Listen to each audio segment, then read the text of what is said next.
ரொம்ப ரொம்ப சந்தோஷமா இருக்கு. அந்த உள்ள நுழையும் போது அப்படியே ஒரு தயக்கமா இருந்தது, யார் ஃப்ரெண்ட்ஸ் இருப்பாங்களா என்னன்னு சொல்லிட்டு. ஆனா ஒவ்வொருத்தங்களும் ஜூனியர்ஸும் சரி, சீனியர்ஸும் சரி, என்னுடைய தோழிகளும் சரி தங்களை அறிமுகப்படுத்திட்டு பேசிட்டு இருக்காங்க. ரொம்ப ரொம்ப மகிழ்ச்சியா இருக்கு. அந்த பள்ளியில படிச்ச அந்த காலகட்டம் அப்படியே கண் முன்னாடி இழையோடிட்டே இருக்கு. ரொம்ப ரொம்ப சந்தோஷமா இருக்கு. ஏன்னா இந்த பள்ளிக்கு அப்புறமா கல்லூரி காலகட்டத்திலயும் சரி, அதுக்கப்புறம் மாநகராட்சி மேயர், இப்ப வரைக்கும் பல விஷயங்களை நான் ஃபேஸ் பண்ணவும் ஹேண்டில் பண்ணவும் கத்து கொடுத்தது இந்த பள்ளியும் ஆசிரியர்களும் தான். அவங்கள நான் நினைச்சு பாக்குறேன் இந்த நேரத்துல. இந்த பள்ளியில நீங்க பண்ண அந்த குடும்பங்கள் என்ன ஞாபகம் இருக்கு? அதாவது ஒண்ணு உங்களை ஆசிரியர்கள் ஏதாவது கண்டிப்பா இருக்கலாம், இல்ல ஆசிரியர் உங்களை பாராட்டாக இருக்கலாம், அந்த மாதிரியான நினைவுகளை என்ன பண்ணுங்க? பாராட்டுன்னு பாத்தீங்கன்னா நான் எல்லா இடத்துலயும் சொல்றதுதான், எனக்கு பாட தெரியும்னு எனக்கே நான் தெரிஞ்சுக்கிட்ட இடம் இங்கதான். இங்க பாட வச்சாங்க, ஆட வச்சாங்க. அப்போ பிராக்டிஸ் பண்ண ஒரு சாங் நாங்க அதை அரங்கேற்றவே இல்லை, ஸ்டேஜ்ல ஆடல.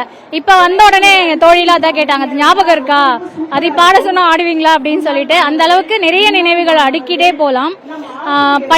படிக்கிறதோடு சரி, எக்ஸ்ட்ரா கரிக்குலர் ஆக்டிவிட்டிஸையும் நிறைய விஷயங்களை கத்துக்கிட்டு நான் காலேஜ் படிக்கும்போது ஆல்ரவுண்டர் அப்படின்ற அந்த பதக்கம்லாம் வாங்கினேன். அதுக்கெல்லாம் அடித்தளம் விட்டது நம்மளுடைய பள்ளி தான். தனியார் பள்ளி நோக்கி போயிட்டு அரசு பள்ளியில இருந்து மேயரா இருக்காங்க, அரசு பள்ளியில படிக்கிற மாணவர்களுக்கு இப்போ ஒரு ஃபேஷன் இருக்கு இல்லையா, பல லட்சம் பணம் கொடுத்து இதை நான் சொல்றேன். பட் நானுமே என்னுடைய பையனை தனியார் பள்ளியில தான் படிக்க வைக்கிறேன். ஏன் அப்படின்னா இப்ப சொசைட்டிக்கு தங்களுடைய குழந்தைங்களை தனியார் பள்ளியில படிக்க வச்சாதான் படிப்பாங்க.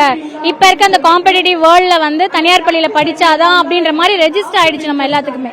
பட் இங்க நுழைஞ்சதுல இருந்தே நானே அதுக்கு ஃபீல் பண்றேன். ஏன்னா நான் மட்டும் கிடையாது, என்னுடைய தங்கச்சி மட்டும் கிடையாது, இன்னைக்கு ஆட்சி தலைவர், மாநகராட்சி மேயர், அவங்கள மட்டும் இல்ல, நிறைய பேர் பாத்தீங்கன்னா இன்னைக்கு டாக்டர்ஸா, இன்ஜினியர்ஸா, நிறைய உயர் பதவியில இருக்கவங்க எல்லாமே இங்க பேசிட்டு இருக்காங்க.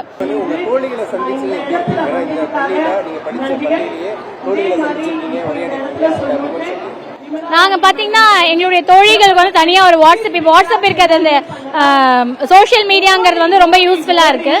வாட்ஸ்அப்ல எப்பவுமே நாங்க டச்ல தான் இருப்போம். காலேஜ் ஸ்டூடெண்ட்ஸை விட பள்ளியில படிச்ச மாணவிகள் நாங்க எப்ப வாய்ப்பு கிடைக்குதோ மீட் பண்ணுவோம், வெளியில போவோம். அந்த ஒரு பிளெஸிங்ஸ் இருக்கு. அதனால இப்ப ரொம்ப நாள் ஆட்சி பார்த்து அது ரொம்ப சந்தோஷமா எல்லாம் ஹக் பண்ணிக்கிட்டு எங்களுடைய சந்தோஷத்தை வெளிப்படுத்திட்டு இருக்கோம்.